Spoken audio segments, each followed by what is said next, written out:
Hello everybody, welcome to the Poker Dad channel.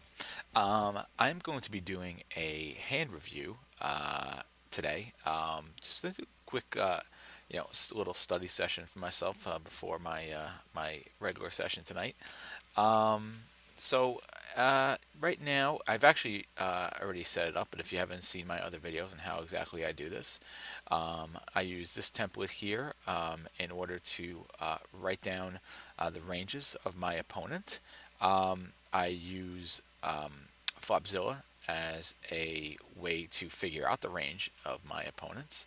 And I also use Poker Snowy as a way to recreate this scenario because I use Drive HUD, which for whatever reason doesn't show up on my video capture software. Now, the session is the hand is from NL10, and unfortunately, Poker Snowy doesn't have NL10 as an option. So I am converting the amount of money from the 5 cent 10 cent game to these higher amounts. So even though these look like larger amounts of money because for NL 200, this is actually based on NL10. So it's like a reenactment, through NL 200. But of course, the original game was NL 10. So anyway, in this particular hand, it was actually a three-handed game at that point.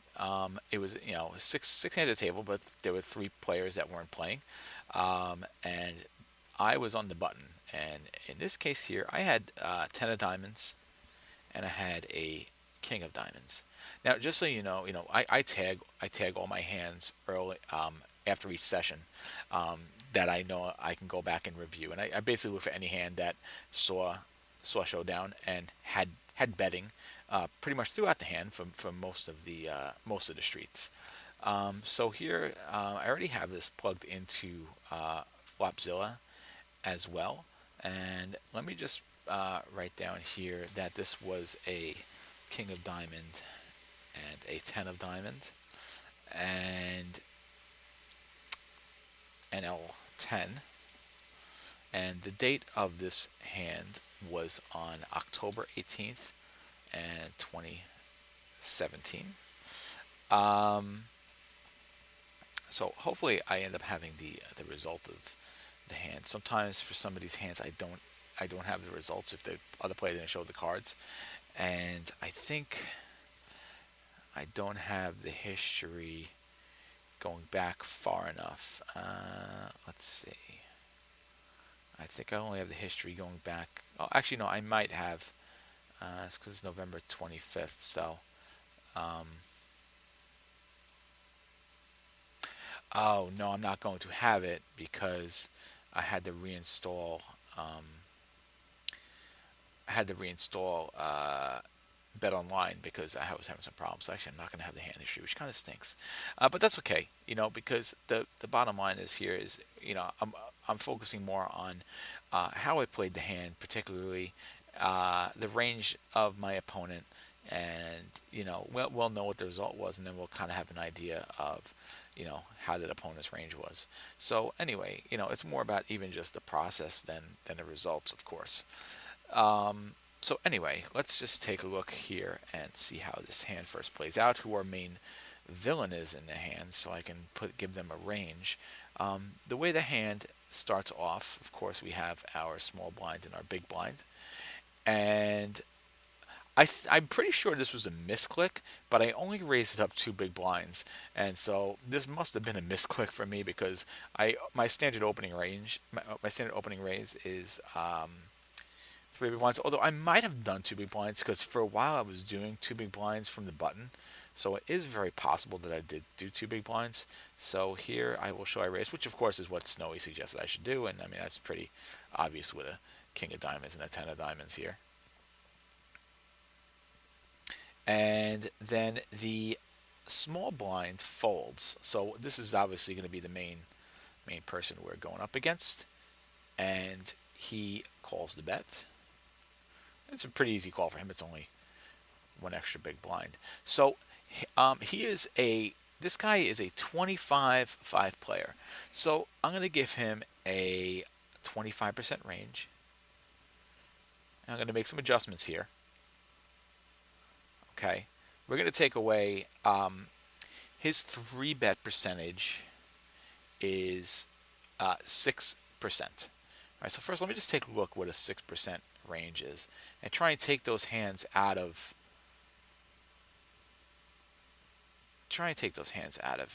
his cold calling range. These are his 3-betting hands. Now, I think what I'll end up doing here is I'm going to take the uh, ace ace through ace queen suited and ace ace through ace queen offsuit out of here. And I think I'm going to take 10-10 up off. I'm going to probably keep 9-9 and 8-8. So let's do that. Let's go to 25%. Okay, and I'm going to take these out. I'm going to say that all of these hands he would 3-bet. We'll keep the king queen in there. And we'll keep all of these cards here. And I think this is a decent range considering, I'll give him some more aces. And I think actually this is a range that we can go for calling this bet. So it's about 27%. So let me actually just put this into my PDF. That's a shame that I reinstalled the software because it was freezing on me, and I actually didn't have to do that. So it's kind of a shame. I lost all that hand history, which will show me hands if they don't pop up here on DriveHUD. But we'll make do with it, and it's all about the process and not what the result was anyway. So 27.5%, and the number of combos here we're looking at is 337 combos. Okay, so this is obviously what the range looks like here. Let's take a closer look at it here. Okay, so right now we have we have King 10. So against his range, our hand is best 42% of the time. And we have about 50% equity in his hand so far. So I think that's pretty good so far. Usually it would display over here what is best. I'm not sure why it's not. All right, that's okay. So anyway, let's take a look now at the next. This might only work actually when after I've had something on the board, maybe. Okay, so anyway, next up, let's go take a look what happens here on the flop.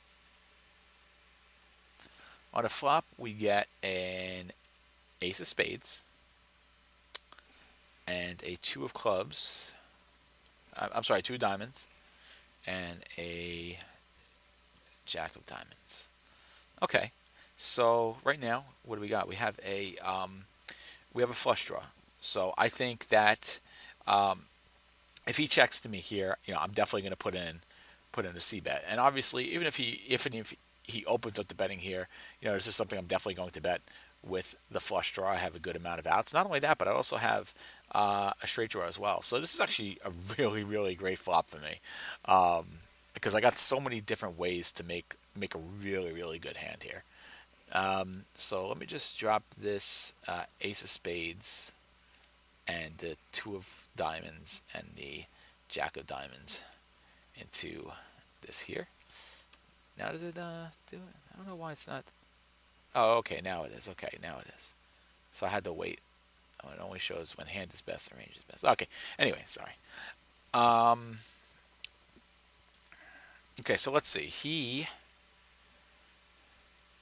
Because right now, let's see, on this flop, I actually have my equity here is 56%, and my hand, it says hand is best only 20% of the time. But yet I have more equity than him. I don't quite understand that. If you understand that, then let me know. And this, of course, is the hotness area, which means if any queen comes out, any of these diamonds come out, then my hand is really in great shape. And any of these other cards that come out, not so much. Anyway, where are we here? So let's go to Snowy. Okay, let's see what happens. So he actually bets into me a min bet. So normally I think when somebody puts out a min bet, which in this case here is going to be So 10 times 2. Hang on. So that's $2, of course. So anytime somebody puts out a min bet like this, it this is saying to me that he does not. Maybe he's on a draw. Maybe he's just trying to figure out where he is. He could even have like maybe even a two. Um, he's just kind of trying to feel out exactly where he is. This bet doesn't really say much. So Snowy here is telling me that I should call the bet, and I think that's probably the right play here for me because um, I don't have a pair or anything, but I could raise it for value as well. But I don't see really what raising it for value can do because the next two cards I may not match up anything. So maybe calling the $2 bet is probably the best way to go here. I think probably calling the $2 bet is really the best way to go when he does open up. So let me see what I did. I did call it. Okay, so that's good. So let's take a look now at Flopzilla and try and figure out. He's just trying to see what, there's such a small bet. He's trying to see where he is. I mean, is he going to try and see where he is with a set of twos? I highly doubt it. I think his bet is going to be a little bigger. He's a 25-5. He's not, yeah, sure, he's probably a little bit passive, but I think he would at least bet half pot if he had a set. So I'm immediately going to take a set out of his range here. Even two pair just seems like he would bet with two pair here, a bigger bet. So I'm actually going to take two pair out of his range. Top pair, okay, I can see it because maybe he's afraid of the flush draw. So maybe he's going to see where he is. Pocket pair below top pair, there is none. And middle pair, of course, I think this is something he could do. He could definitely do it with a weak pair as well, absolutely. No made hands, I don't see that. He's going to check. If he has nothing, he's going to check. And of course, a flush draw, this is something he could definitely do. An open and a straight draw, he can definitely do it. There is no open and straight draws, of course, here. And a gut shot, absolutely. And two card backdoor flush draw, why not? All right, so we don't really narrow his range down much here, and how could we with only this little min bet? So he's at an 80% range. So let me now drop that into his flop range. So not much has been accomplished here off of this bet, and you have to ask yourself, really, what was the whole purpose of his bet? His purpose of bet was to see where he is. Then maybe he's not too. He didn't get any information because, of course, I'm gonna always call a min bet. I mean, it's pretty much like a check. So 2-2-2.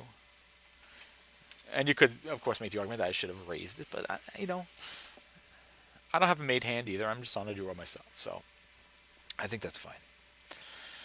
Okay, so next up we have the turn, and the turn is a four of spades. So this is interesting. Okay, so the four of spades has done nothing for me. What has it done for him is the question. So let's put that here. The four of spades. Of course, if he was going for a backdoor flush draw, which we said is a possibility, he is definitely now in a little bit better shape. The equity of my hand has dropped based on the range I gave him on the flop to 36%, and my hand is really not best too often. So interesting to see how we play this here. I think this is interesting. It's really going to depend on what kind of price he gives me on if I do decide to continue at this point. If he all of a sudden bets pot or bets like 3/4 pot, I think I could actually fold this hand. I know I have so many outs here. If a queen comes out, I get a straight. If any diamond comes out, I have a flush. But I really think that if he bets a significant bet, maybe I should probably fold here. But if he checks to me, then I don't see any harm in just checking back and getting a free card on the river and seeing what happens on the river without investing too much money into this pot and making this pot too big. So let's take a look and see what happens next. So he bets 31 cents. So 31 cents into a pot of 65. So 31 cents. So it's about a half. It's about a half pot bet. So it's not terrible. All right. So if I go, I'm actually gonna go to my spreadsheet here and figure out the pot odds if I can. My spreadsheet's having some problems. All right. So let's see. The amount to call is 31 cents and the total pot is 65 cents. So the pot odds are 32%. This would be, I think. Well, let's take a look. Okay, how many outs do I have? I have what? Um, 13 minus 4 is 9. Okay, so I have 9 outs plus 4 queens. Well, really, actually, no, 3 queens. So I have 12 outs. So I have 12 outs. Really, I shouldn't be calling this bet. Just based on, number of outs times 2, I should not be calling this bet. So, yeah, I think I should have actually folded here. Now, we know that's not the case. So let's see what Snowy says. But I think I should have folded this here. So let me just convert this. 31 cents divided by 0.1 times 2 is $6.20. And I'm just saying that just based on the number of outs I have. I don't have a hand yet. It's almost like chasing a draw, and we'll see what he possibly could have in a second. So let's bet. Let's put the bet here. So Snowy says I should call. Okay. I guess because it's a half pot bet maybe. But I don't know. I mean, he's not making that bet if he has nothing. So I'm just banking on the fact that I'm going to hit a flush or, hit a flush really or straight. So interesting. Okay.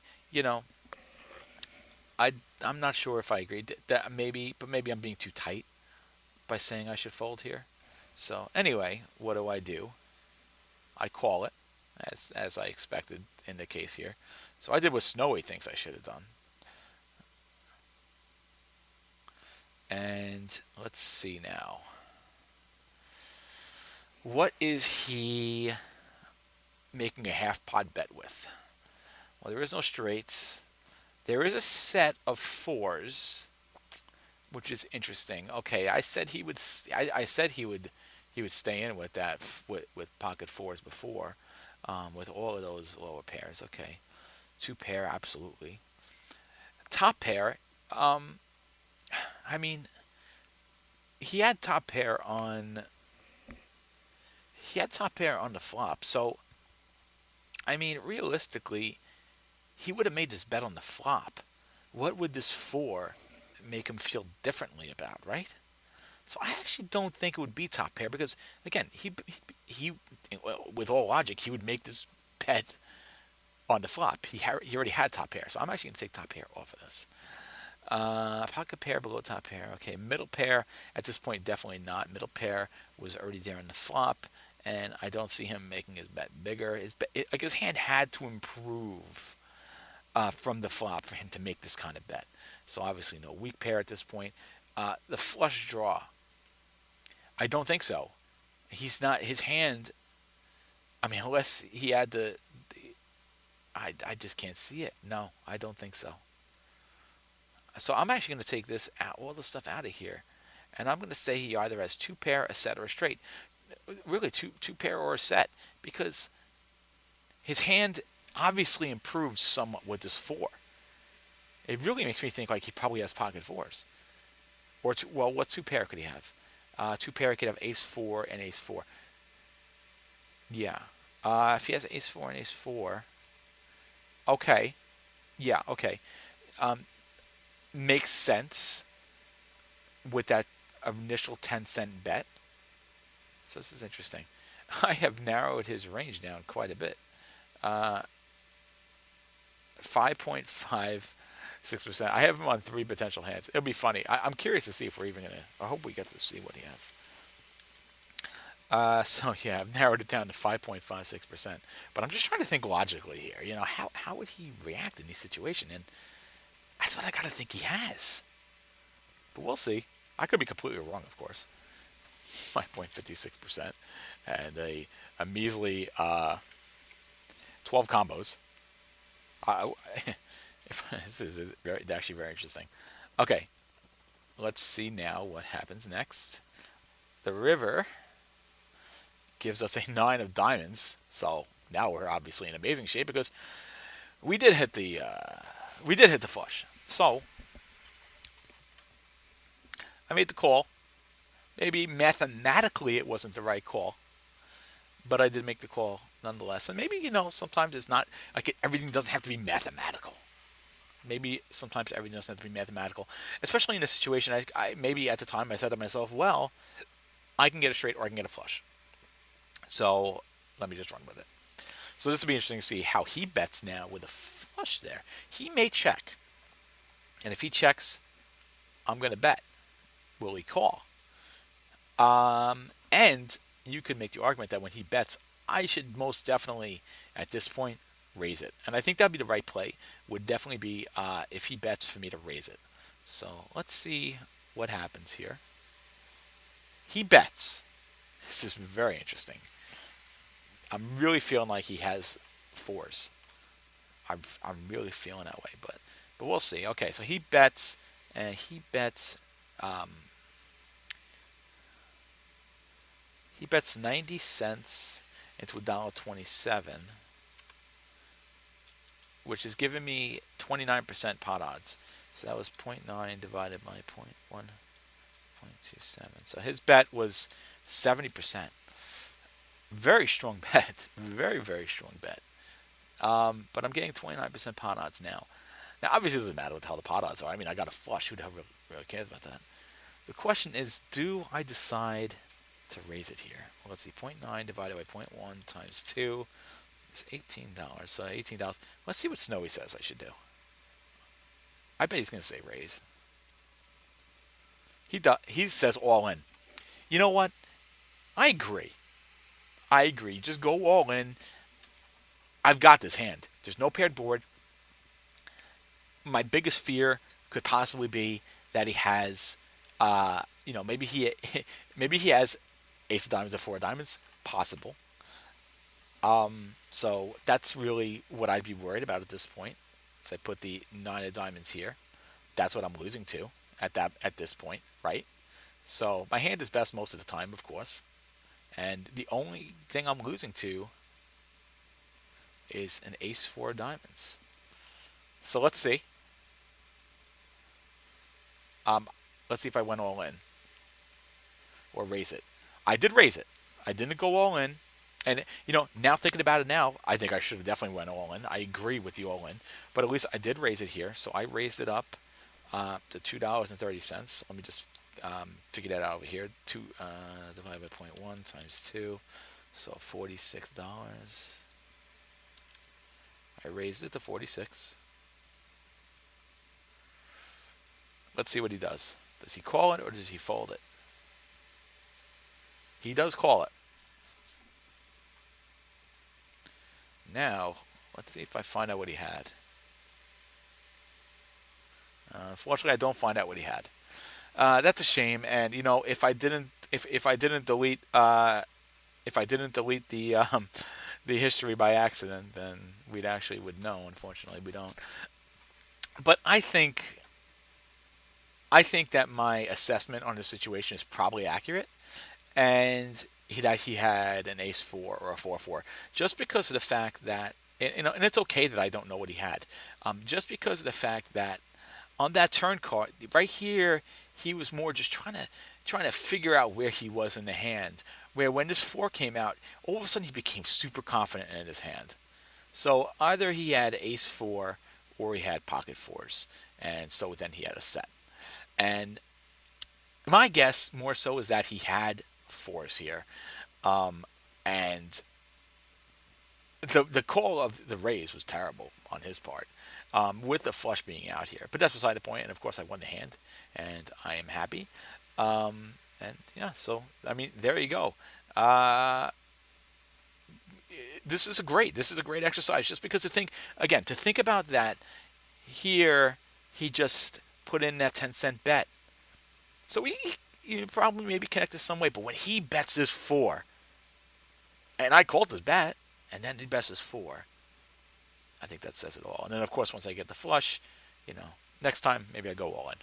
So anyway, thank you so much for watching. If you like what you saw, please do me a favor and subscribe. And I'm going to be announcing something about what I'll be doing with my bankroll going forward. If you didn't have a chance to check out my video regarding my mental game, please check it out. And my next video, which will be a gameplay video, um, I'll explain what I am doing and my refocus on building up a bankroll basically from scratch. So anyway, thank you so much for watching, and again, please subscribe and click the like button if you want to also. Thank you so much. Poker Dad signing out. Yeah.